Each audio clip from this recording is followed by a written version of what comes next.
All right, let's start and see how bad they are, right? Okay, so first of all, you see our first slide where I'm kind of introducing the New World Order's logo. And so what we see here is we see a combination of things. We see the Pope's new insignia, which is really the eye of the serpent.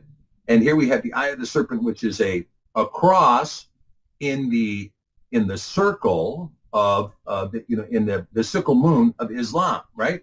Now, it's very interesting that this sickle moon the opening is at the top of the sickle moon, right? The opening is at the top of the sickle moon.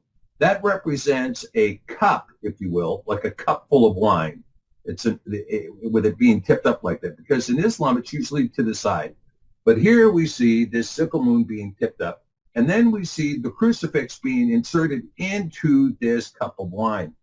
That has something to do with what's called the Great Rite, which was a quasi-sexual ritual between the fertility goddess and the sun god. And that's basically what's being proclaimed here too, is the idea of Nimrod or Mithras being represented by the cross, and Islam representing Ishtar or Isis or Al-Utsa or whatever name you want to use for her.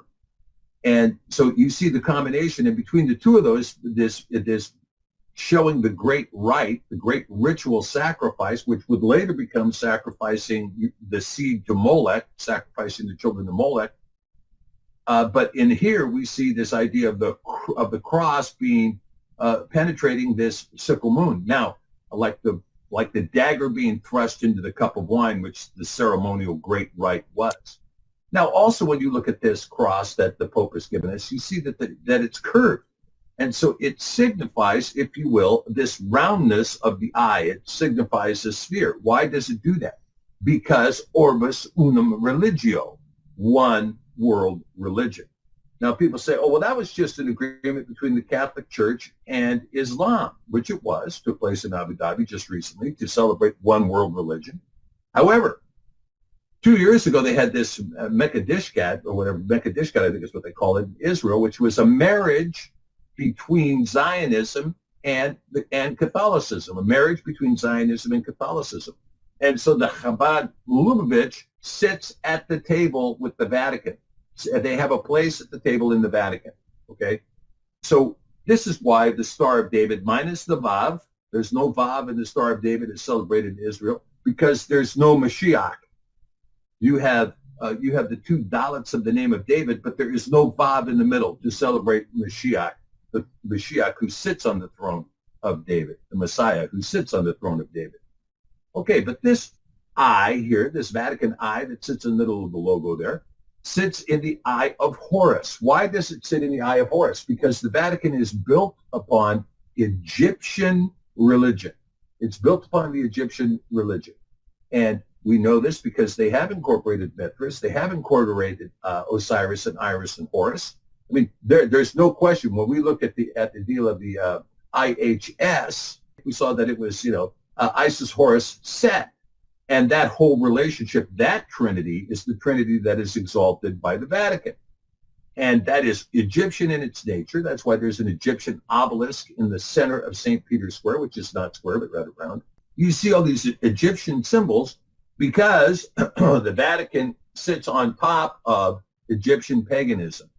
And this is why this serpent eye, that is this new logo of the Pope, which represents the great rite of sacrifice, of plunging the dagger into the cup of wine, the sacrifice and the rite and the ritual between Ishtar and Nimrod. And it's in the eye of Horus, sitting on top of the Egyptian status, and is backed by the Star of David minus the Vav, okay? Because it represents a combination of Islam, Judaism, and Catholicism.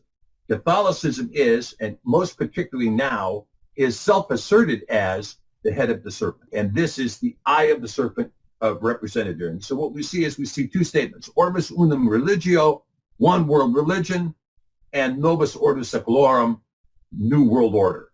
Part of the way I wanted to label this particular report had to do with the idea that this is just part one of one world government, okay? This particular part of the one world government is the part that believers need to be concerned with, because we need to know what the Noahide laws are and what their basis is and whether or not they have any relevance in our life. But this is what is taking place here as part of the one world government, is the establishment of the judicial branch of the one world government.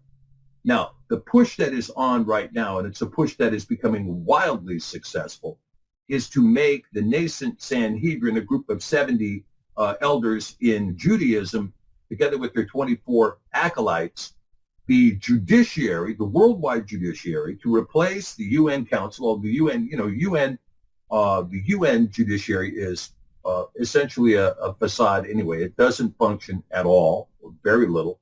It has no teeth, and it rarely has sets any precedent. So the nascent Sanhedrin have said, we will be the worldwide judiciary. We will be the worldwide judiciary, and we will rule predicated upon the Noahide placement. Now, what does this mean? It means two laws. The Torah, as defined in the Talmud for confessions of Judaism, those who are in Judaism, they will be adjudicated under the Talmud. The rest of the dogs out there, the second-class citizens, the lumpen proletariat, me and you, we will be adjudicated under the Noahide laws according to the nascent Sanhedrin.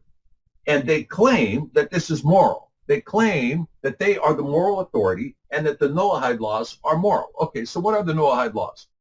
The Noahide laws, the so-called 7 laws of Noah, are Jewish supremacist laws from the Babylonian Talmud and command non-Jews to set up courts which are at least theoretically supposed to execute non-Jews who do not follow Jewish stricture. Radical Jewish organizations declare that the Noahide laws are laws which all people of the world are obliged to follow. Said who? Some rabbi out of the 14th century? Said who? Who elected him? These organizations declare that the Noahide laws are mandatory for all nations and that we must all submit to the one true God of the Jewish Talmud and no other. Yeah, you see, it's not the one true God. It's one true God as we declare to be.